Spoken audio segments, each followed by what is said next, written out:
মহান মুক্তিযুদ্ধের শহীদদের প্রতি শ্রদ্ধা জানাতে সাভারে জাতীয় স্মৃতিসৌধে যাবেন অন্তর্বর্তীকালীন সরকারের প্রধান উপদেষ্টা ডক্টর মোহাম্মদ ইউনূস। সঙ্গে থাকবেন অন্যান্য উপদেষ্টারাও। এই মুহূর্তে সেখানে আছেন রিপোর্টার দেবাশিস রায়। আমরা সরাসরি যাচ্ছি তার কাছে।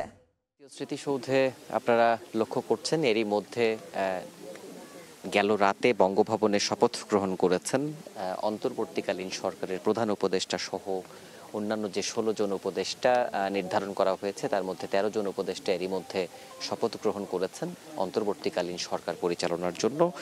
সেই উপদেষ্টারা এরই মধ্যে এসে উপস্থিত হয়েছেন জাতীয় স্মৃতিসৌধে। একই সঙ্গে হেলিকপ্টারে করে অল্প কিছুক্ষণ আগেই প্রধান উপদেষ্টা ডক্টর মোহাম্মদ ইউনূস, অধ্যাপক ডক্টর মোহাম্মদ ইউনূস, যাকে বাংলাদেশের মানুষ সর্বসম্মতিক্রমে সিদ্ধান্ত দিয়েছে যে তিনি অন্তর্বর্তীকালীন সরকারের প্রধান উপদেষ্টা হিসেবে বাংলাদেশের কার্যক্রমে এগিয়ে নেবেন আগামী দিনে, এবং জাতীয় স্মৃতিসৌধে মহান মুক্তিযুদ্ধে বীর শহীদদের প্রতি শ্রদ্ধা জানাতে আজ সকালেই যে রাষ্ট্রাচার বা রাষ্ট্রীয় আনুষ্ঠানিকতা এখানে অনুষ্ঠিত হবার কথা তারা এখানে আসবেন, এবং সেই প্রস্তুতি এখন পুরোদমে এখানে সম্পন্ন হয়েছে। এরই মধ্যে অল্প কিছুক্ষণের মধ্যেই ডক্টর মোহাম্মদ ইউনূসকে বহনকারী যে হেলিকপ্টারটি আমরা লক্ষ্য করেছি সেটি সাভারে অবতরণ করেছে জাতীয় স্মৃতিসৌধ প্রাঙ্গণে, এবং আশা করা হচ্ছে অল্প কিছুক্ষণের মধ্যেই ডক্টর মোহাম্মদ ইউনূসকে আমরা টেলিভিশনের পর্দায় অর্থাৎ ক্যামেরায় আমাদের দৃষ্টিসীমায় দেখতে পাবো।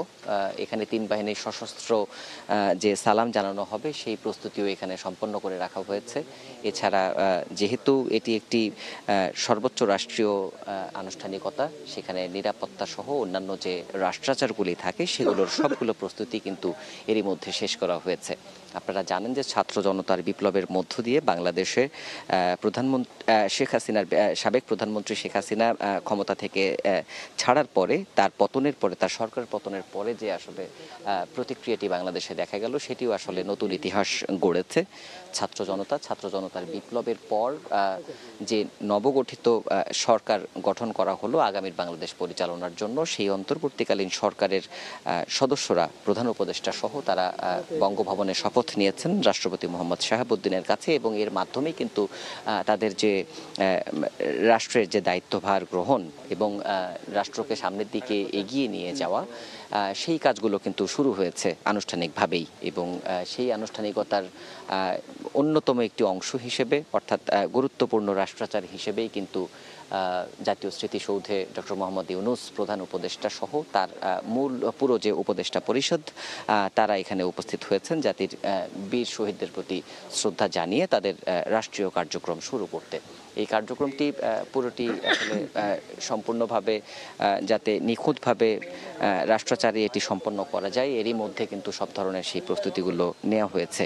বিশেষ করে জুলাইয়ের মধ্যভাগ থেকে শুরু করে 5 আগস্ট পর্যন্ত বাংলাদেশে যে রক্তক্ষয়ী সংঘর্ষ হয়েছে, যে ছাত্র জনতার যে প্রাণের বিনিময়ে নতুনভাবে স্বাধীন বাংলাদেশের কথা বলা হচ্ছে এবং নতুনভাবে যে বাংলাদেশের পথ চলার কথা বলা হচ্ছে, সেই পথ চলার প্রধান কাণ্ডারি কিন্তু হচ্ছেন প্রধান উপদেষ্টা ডক্টর মোহাম্মদ ইউনূস।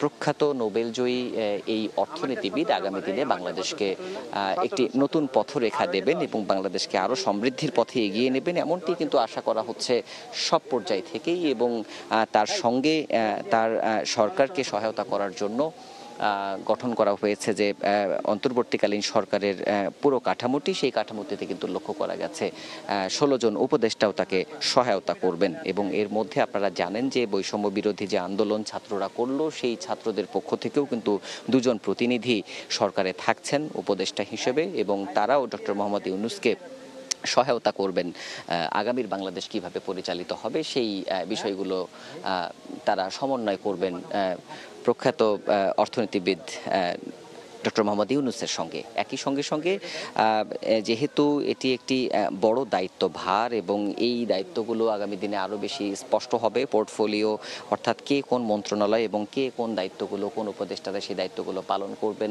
সেগুলো হয়তো বা ধীরে ধীরে নির্ধারিত হবে বা আরও বেশি স্পষ্ট হবে। সেই জায়গাটি থেকে সেই কার্যক্রমগুলো হয়তো বা যে আজকে শুক্রবার ছুটির দিন, যেহেতু রবিবার থেকে সাপ্তাহিক কর্মদিবস শুরু হবে, এর আগেই কিন্তু অনেকগুলি কাজ এখনো বাকি রয়ে গেছে। অন্তর্বর্তীকালীন সরকারের যারা বসতে যাচ্ছেন বা এরই মধ্যে বসেছেন, শপথ গ্রহণ করেছেন, তাদের কিন্তু সেই কাজগুলো সম্পন্ন করতে হবে। সেই ক্ষেত্রে এই রাষ্ট্রীয় যে আনুষ্ঠানিকতা বা রাষ্ট্রাচার অবশ্য কর্তব্য। রাষ্ট্রাচার আমরা বলি এই কারণেই যে আসলে মহান মুক্তিযুদ্ধে শহীদ হবার পর বাংলাদেশের যে ভিত্তি ধরা হয় সেই ভিত্তি মূলে কিন্তু আসলে আমাদের রয়েছে শহীদদের অবদান, শহীদদের রক্ত, সেই রক্তের প্রতি সম্মান জানিয়ে এবং সদ্য সমাপ্ত যে অভ্যুত্থান, সেই অভ্যুত্থানে যে আসলে রক্ত বা বাংলাদেশের মাটিতে যে রক্ত ঝরলো সেই রক্তের প্রতি শ্রদ্ধা জানিয়ে, সেই শহীদদের প্রতি শ্রদ্ধা জানিয়েই কিন্তু অন্তর্বর্তীকালীন সরকার নতুনভাবে তার যাত্রা শুরু করতে যাচ্ছে। এর আগেও আমরা লক্ষ্য করেছি যে যখন যারা সরকার গঠন করেছেন বা বিশেষ করে যারা সরকার গঠনের পাশাপাশি বিদেশি অতিথি, তারাও কিন্তু বাংলাদেশের এই জায়গাটিকে সম্মান জানিয়ে জাতীয় স্মৃতিসৌধে আসেন এবং সশস্ত্র বাহিনীর যারা সম্মান গার্ড রয়েছেন, যারা সশস্ত্র সম্মান জানাবেন, তাদের প্রস্তুতি আমরা চূড়ান্তভাবে লক্ষ্য করছি। অল্প কিছুক্ষণের মধ্যেই আপনারা টেলিভিশনের পর্দায় দেখতে পাবেন ডক্টর মোহাম্মদ ইউনূসকে, অর্থাৎ যিনি প্রধান উপদেষ্টা হিসেবে অন্তর্বর্তীকালীন সরকারের মূল দায়িত্বে রয়েছেন। তিনি তার উপদেষ্টা পরিষদ অর্থাৎ পুরো উপদেষ্টাদেরকে নিয়েই তিনি জাতীয় স্মৃতিসৌধে পুষ্পস্তবক অর্পণের জন্য আজ ধীরে ধীরে বেদিমুরের দিকে এগিয়ে আসছেন। আপনারা দেখছেন জাতীয় স্মৃতিসৌধের সেই রাষ্ট্রীয় আনুষ্ঠানিকতা।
দাদা ছাতাটা দিয়ে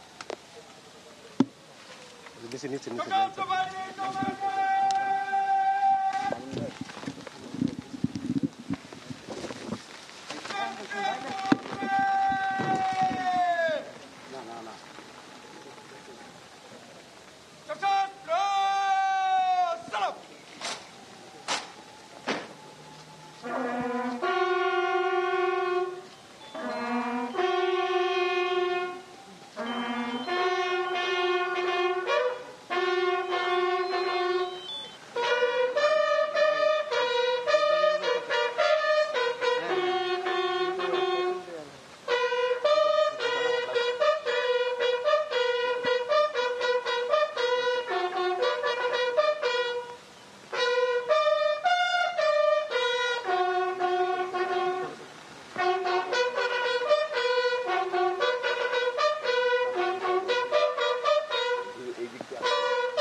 এসে আমার এই জায়গাটা আমি রাখবো ট্রেনে ঢুকে গেছে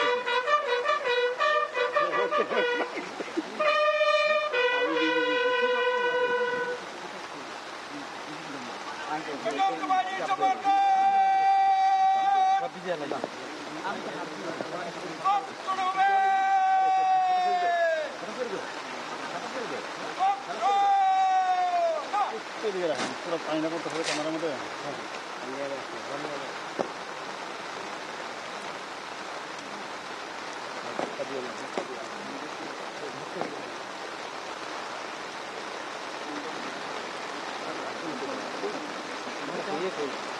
আমার ক্যামেরা বিদেশে ঠিক আছে ভাই যে জন্য আছেন দাঁড়ায় থাকেন ক্যামেরাগুলি বাঁচান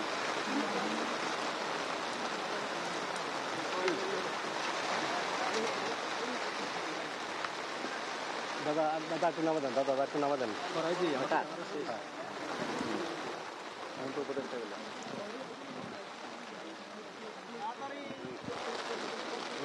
দর্শক, ঠিক এই মুহূর্তে বৃষ্টিও নেমেছে এবং এটিও একটি আসলে অন্যরকম পরিস্থিতি এখানে তৈরি হয়েছে, কেননা ঠিক যে সময়ে প্রধান উপদেষ্টা ডক্টর মোহাম্মদ ইউনূস, অধ্যাপক ডক্টর ইউনূস পুষ্পস্তবক অর্পণ করছিলেন জাতীয় স্মৃতিসৌধে, ঠিক সেই মুহূর্তেই কিন্তু আসলে বৃষ্টি নেমেছে। সেই বৃষ্টিতে কিছু সময় আসলে তাকে আমরা ভিজতে দেখেছি এবং এরপরেই নিরাপত্তার দায়িত্বে যারা রয়েছেন তারা তাকে বৃষ্টি থেকে রক্ষার চেষ্টা করেন। এরপরেই আমরা লক্ষ্য করছি যে নবগঠিত সরকার অর্থাৎ অন্তর্বর্তীকালীন সরকারের যারা উপদেষ্টা রয়েছেন তার সঙ্গে কাজ করবেন, সেই উপদেষ্টারাও কিন্তু এখন শ্রদ্ধা নিবেদন করছেন এবং প্রধান উপদেষ্টাকে সঙ্গে নিয়ে যারা উপদেষ্টা বৃন্দ রয়েছেন সেই উপদেষ্টা বৃন্দ এখন জাতীয় স্মৃতিসৌধে পুষ্পস্তবক অর্পণ করার জন্য এগিয়ে আসছেন। আপনারা দেখছেন উপদেষ্টাদের সঙ্গে নিয়ে জাতীয় স্মৃতিসৌধে বীর শহীদদের প্রতি শ্রদ্ধা নিবেদন করছেন অন্তর্বর্তীকালীন সরকার।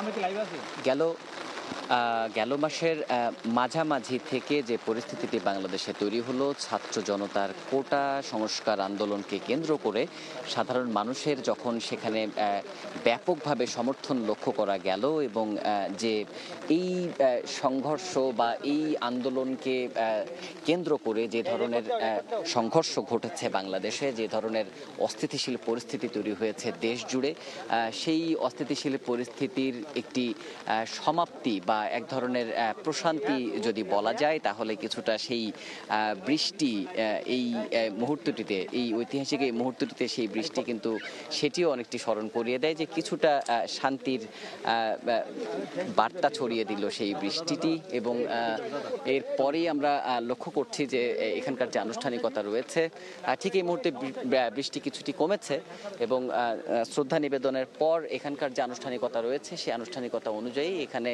যে রাষ্ট্রচার, সেই রাষ্ট্রচারের অংশ হিসেবেই কিন্তু জাতীয় স্মৃতিসৌধে যে পরিদর্শন বই থাকে সেই পরিদর্শন বইতে কিন্তু তার স্বাক্ষর করার কথা রয়েছে প্রধান উপদেষ্টার, এবং প্রধান উপদেষ্টার স্বাক্ষরের পর এখানকার যে কর্মসূচি সেটি এখান থেকে শেষ হবে। এবং আপনাদেরকে জানিয়ে রাখি যে ৭১-এ মহান মুক্তিযুদ্ধে যারা শহীদ হয়েছেন সেই শহীদদের প্রতি শ্রদ্ধা জানানোর পাশাপাশি অন্তর্বর্তীকালীন সরকারের প্রধান উপদেষ্টা ডক্টর মোহাম্মদ ইউনূস কেন্দ্রীয় শহীদ মিনারও যাবেন। সেখানে ৫২ ভাষা আন্দোলনে যারা রক্ত দিয়ে ভাষার অধিকার প্রতিষ্ঠা করে গেছেন সেই বীর ভাষা শহীদদের প্রতিও কিন্তু শ্রদ্ধা জানাবেন প্রধান উপদেষ্টা সহ তার অন্তর্বর্তীকালীন সরকারের নতুন উপদেষ্টারা। তো এই ছিল এখন পর্যন্ত জাতীয় স্মৃতিসৌধ থেকে অন্তর্বর্তীকালীন সরকারের এখানকার যে আনুষ্ঠানিকতা বা এখানকার যে রাষ্ট্রীয় আনুষ্ঠানিকতা, সেই রাষ্ট্রীয় আনুষ্ঠানিকতা এখন কিন্তু প্রায় শেষ দিকে। তো এই ছিল এখন পর্যন্ত এখানকার আনুষ্ঠানিকতা আমরা চেষ্টা করব এখানকার যে আনুষ্ঠানিকতা, সেই আনুষ্ঠানিকতার শেষ যে অংশ, অর্থাৎ এখানকার পরিদর্শন বইতে স্বাক্ষর, সেই আনুষ্ঠানিকতাটা আমরা একটু চেষ্টা করব সেই আনুষ্ঠানিকতাটি দেখতে। প্রধান উপদেষ্টা ডক্টর মোহাম্মদ ইউনূস তিনি এখন এখানকার যে পরিদর্শন বই, সেই পরিদর্শন বইতে স্বাক্ষর করছেন।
আমার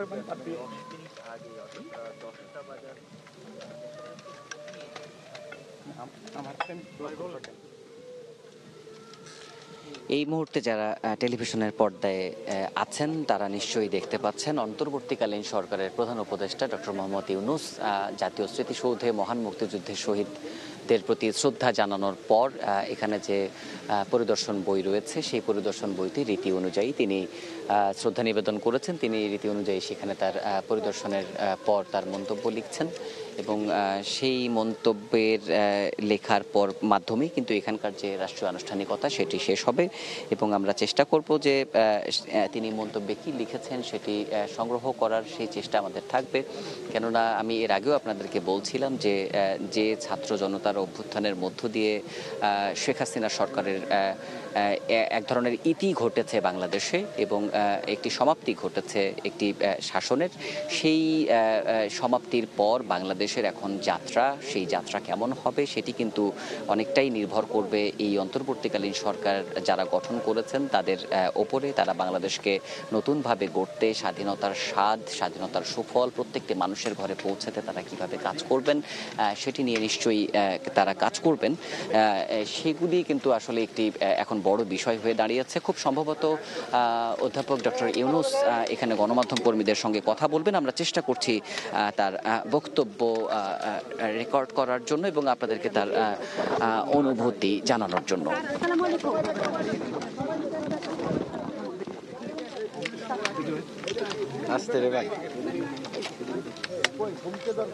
এই যে বুম স্যার, আসসালামু আলাইকুম। স্যার একটু বলেন।